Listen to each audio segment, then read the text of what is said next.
This video is all about counselling doubt session. Okay, आप लोगों ने ही अपने हमारे कम्युनिटी सेक्शन में BH इन्फोपीडिया के 100+ कमेंट किया है रिलेटेड टू योर डाउट्स। तो यहीं पे मैंने आप लोगों के लिए 10 डाउट्स क्लियर आउट किए हैं इस वीडियो में। इस वीडियो को पूरी एंड तक देखना, और चैनल पे फर्स्ट टाइम आए हो तो चैनल को सब्सक्राइब कर देना, क्योंकि 10 डाउट्स के साथ मैंने एक एडिशनल डाउट भी रखा है और हर एक स्टूडेंट का नाम भी इस वीडियो में लिया है जिनके ये डाउट्स हैं related to counselling procedures only. ये नहीं कि एडमिशन हो रहा है या नहीं हो रहा है। तो बात करते हैं, सबसे पहला जो डाउट है रिलेटेड टू सब्जेक्ट कॉम्बिनेशन, और अगर हम FMC में एडमिशन मिल रहा है और वो प्रियोरिटी वाला सब्जेक्ट नहीं मिल रहा है तो क्या MMV में हमें एडमिशन मिलेगा या फिर फ़ीस, ऐसा करके कोई डाउट था सौम्या शर्मा का। तो ये डाउट आपका मैं बहुत ही क्लियर वे में समझाती हूँ। जब आपको काउंसलिंग प्रोसीजर में प्रीफ्रेंस एंट्री फॉर्म मिलता है तो उस प्रीफ्रेंस एंट्री फॉर्म में आप अपने सब्जेक्ट्स को बहुत ही क्लियर वे में चूज़ करिएगा कि क्या आपको ऑनर्स चाहिए, कौन से 2 सब्जेक्ट कोर में चाहिए, क्या लैंग्वेज चाहिए, या फिर कौन सा सब्जेक्ट एंसिलरी या सॉफ्ट स्किल में चाहिए। ठीक है, तो ये सब्जेक्ट कॉम्बिनेशन अगर आपकी रैंक अच्छी होती है तो आपके टॉप 10 प्रीफ्रेंस एंट्री में से आपको वो मिल जाता है, आपका फेवरेट कॉम्बिनेशन मिलने के पूरे चांसेस होते हैं। अगर आपके मार्क्स कम होते हैं या आपको लगता है कि मेन कैंपस में एडमिशन नहीं हो रहा है, एफिलेटेड में हो रहा है, MMV में हो रहा है, तो आपको मैक्सिमम जितने भी प्रीफ्रेंस एंट्री में जितने भी कॉम्बिनेशन होंगे सारे कॉम्बिनेशन भरने होंगे। चांसेस बन सकते हैं कि टॉप के जितने भी प्रीफ्रेंस होंगे उन्हीं में से आपको सब्जेक्ट मिल जाए, या जो आपने ऑनर सबसे पहले चूज़ किया है वो मिल जाए, उसके साथ आपके सब्जेक्ट कॉम्बिनेशन जो कोर सब्जेक्ट है वो चेंज हो जाए।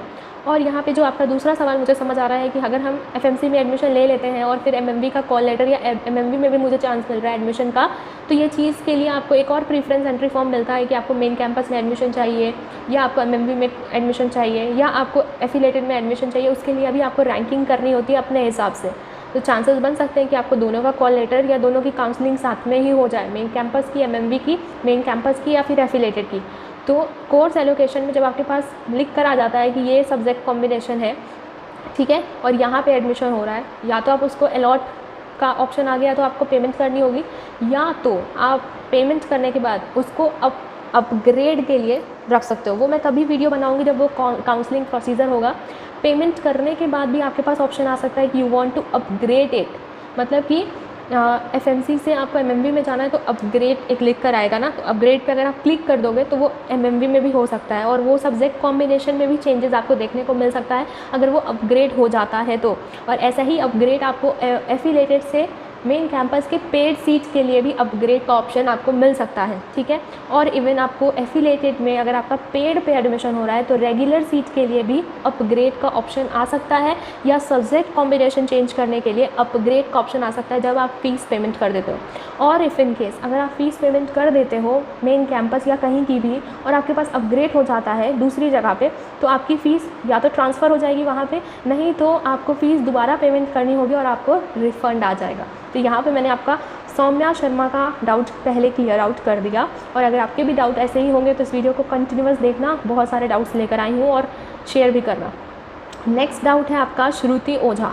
How many students are call for the counselling in each category. हर एक कैटेगरी के लिए या फिर आपकी एक सीट के लिए 4 गुना स्टूडेंट्स को बुलाया जाता है, किसी भी कैटेगरी या आपके रैंक में भी, क्योंकि मैक्सिमम मैंने अभी सुना है कि बहुत सारे बच्चों की रैंक दूसरे स्टूडेंट की रैंक के साथ भी मैच कर रही है और इवन इंडेक्स भी मैच कर रहा है। तो चांसेस बन सकते हैं 4 गुना स्टूडेंट्स को जब काउंसलिंग में बुलाएंगे तो सारे स्टूडेंट्स काउंसलिंग करवा पाते हैं, नहीं करवा पाते हैं, फ़ीस पेमेंट कर पाते हैं, नहीं कर पाते हैं, कहीं और एडमिशन ले लिए होंगे तो नहीं आएंगे काउंसलिंग के लिए। तो जितने बच्चों को बुलाएंगे तो उसमें से ही बच्चे एडमिशन ले पाएंगे और कुछ बच्चों का एडमिशन नहीं होता है। Third question is related to preference entry form, किस बेसिस पे हमें रैंकिंग करनी होगी। फराज अंसारी ने ये सवाल बहुत अच्छा पूछा है। तो प्रीफ्रेंस एंट्री फॉर्म आप अपनी चॉइस से सब्जेक्ट कॉम्बिनेशन अपने ऑनर्स के हिसाब से ज़्यादा से ज़्यादा बनाइएगा कि आपको हायर कॉम्पिटिटिव एग्जामिनेशन या अपने करियर ग्रोथ के लिए क्या ऑनर्स चाहिए, ठीक है, या आपको क्या लेके जाना है अपने आगे की पढ़ाई के लिए, जो भी आपका हो। Maximum preference entry subject combination अपनी चॉइस से रैंकिंग करिएगा। 1 to 100 भी हो, 1 to 20 भी हो, 1 to 50 भी हो, तो आप अपनी चॉइस से सारे कॉम्बिनेशंस को फिलअप कर दीजिएगा। फोर्थ क्वेश्चन है, मैं कैंपस में नहीं हुआ, मेन कैंपस में नहीं हुआ तो एफिलेटेड के लिए कैसे जाना पड़ेगा या फिर क्या जाना पड़ेगा, कुछ ऐसा ही सवाल था साहिल यादव का। तो अगर मेन कैंपस की काउंसलिंग स्टार्ट होती है तो आपको पता चल जाएगा, क्योंकि काउंसलिंग पोर्टल पे डेट्स आ जाती हैं कि किसकी काउंसलिंग कब से है, किस कैटेगरी की काउंसलिंग कब है, ऐसे करके डेट आ जाएगी। तो मेन कैंपस की काउंसलिंग के लिए अगर आपको कॉल लेटर नहीं आएगा तो आप वेट करिएगा कि आपको एफिलेटेड काउंसलिंग के लिए कॉल लेटर आ जाए। मेन कैंपस की पेड सीट के लिए भी कॉल लेटर आ सकता है और एफिलेटेड की पेड सीट के लिए भी कॉल लेटर आ सकता है, ठीक है।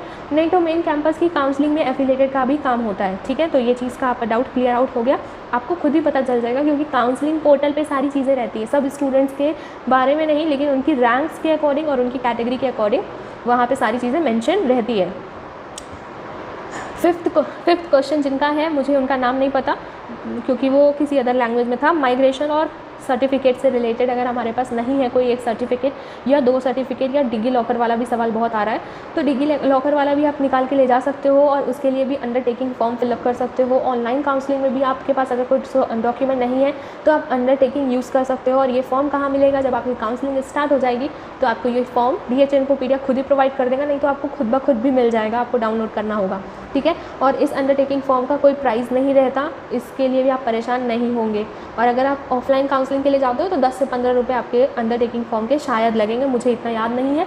तो बस अंडरटेकिंग फॉर्म फिलअप करिएगा, उसमें अपनी डेट मेंशन करिएगा कि आप ये कोई एक या 2 सर्टिफिकेट जो नहीं होगा उसको कब सबमिट करने वाले हैं, ठीक है। माइग्रेशन हुआ, TC हुआ, ठीक है। अब बात करते हैं, एक आफरीन का सवाल है कि गैप ईयर सर्टिफिकेट, ठीक है। तो बनारस हिंदू यूनिवर्सिटी में गैप ईयर सर्टिफिकेट नहीं लगता, ऑनलाइन और ऑफलाइन काउंसलिंग दोनों में।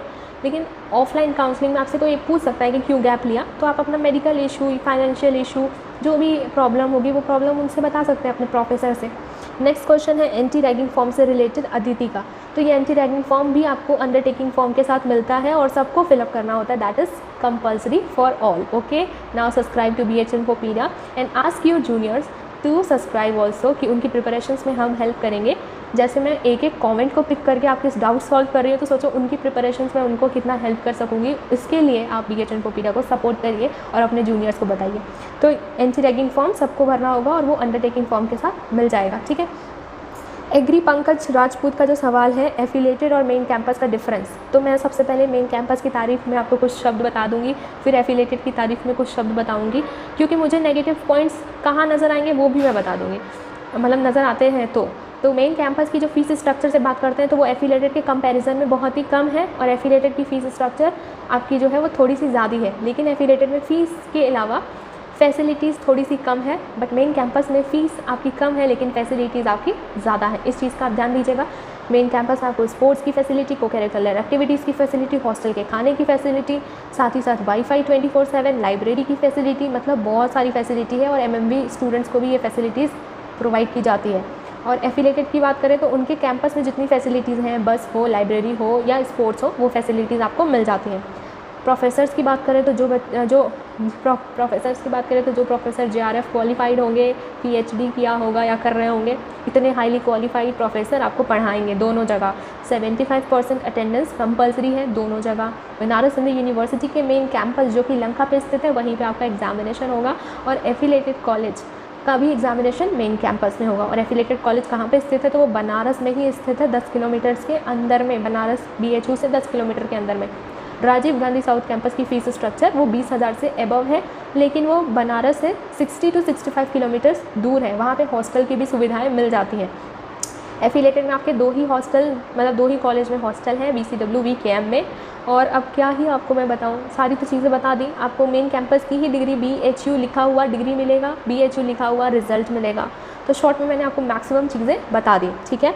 तो ये भी आपके डाउट क्लियर आउट हो गए होंगे Pankaj. And share this video again, I am saying it, reminding you all. 9th doubt है अंजलि सिंह का, कॉल लेटर कब आएगा। तो 2 से 3 दिनों के अंदर में PG के कॉल लेटर आना स्टार्ट हो जाएंगे, बट उससे पहले काउंसलिंग पोर्टल बनना बहुत इंपॉर्टेंट है bhuonline.in पे। उसके बाद आपके कॉल लेटर्स आप खुद ही देख सकोगे। Okay, there is one guy संतनन दास, ठीक है, दास। कैटेगरी का कोई कास्ट सर्टिफिकेट, जनरल कैटेगरी का कोई कास्ट सर्टिफिकेट नीडेड है, तो जनरल का कोई कास्ट सर्टिफिकेट नहीं है। अगर आपने फॉर्म में EWS फॉर्म फिलअप किया होगा तो आपको 10% रिजर्वेशन EWS में मिलेगी, तो उसका सर्टिफिकेट नीडेड होगा। या अदर कास्ट से आप बिलोंग करते होगे तो स्टेट या सेंट्रल कास्ट सर्टिफिकेट आपको नीडेड, कैटेगरी सर्टिफिकेट नीडेड रहेगा। जनरल कैटेगरी का कोई भी सर्टिफिकेट नीडेड नहीं रहता है। और आपका एक सवाल है कि BHU रैंक क्या है। अगर आप बनारस हिंदू यूनिवर्सिटी के पुराने स्टूडेंट होंगे तो आपको BHU की तरफ से रिजर्वेशंस 5 to 7% मिलेगी, और आपने वो चीज़ देख भी ली होगी। आई गेस आप बनारस के स्टूडेंट, BHU के ही स्टूडेंट होंगे तो ही आपको वो BHU रैंक यूजी कोर्स अगर आपने किया होगा तो पीजी कोर्स के लिए मेंशन दिख रहा होगा।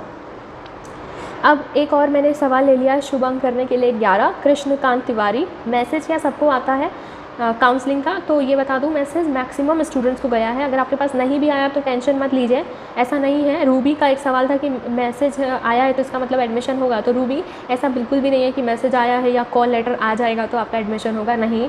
जब तक आपका कोर्स एलोकेशन का message, counselling verification, document verification, counselling date के बाद कोर्स एलोकेशन का मैसेज नहीं आ जाता, तब तक आप बिलीव नहीं कर सकते। फ़ीस पेमेंट करने के बाद ही आप बिलीव कर सकते हो कि आपका एडमिशन मेन कैंपस में हो रहा है या एफिलेटेड में हो रहा है या आरजीएससी में हो रहा है या पेड सीट पे हो रहा है, ठीक है।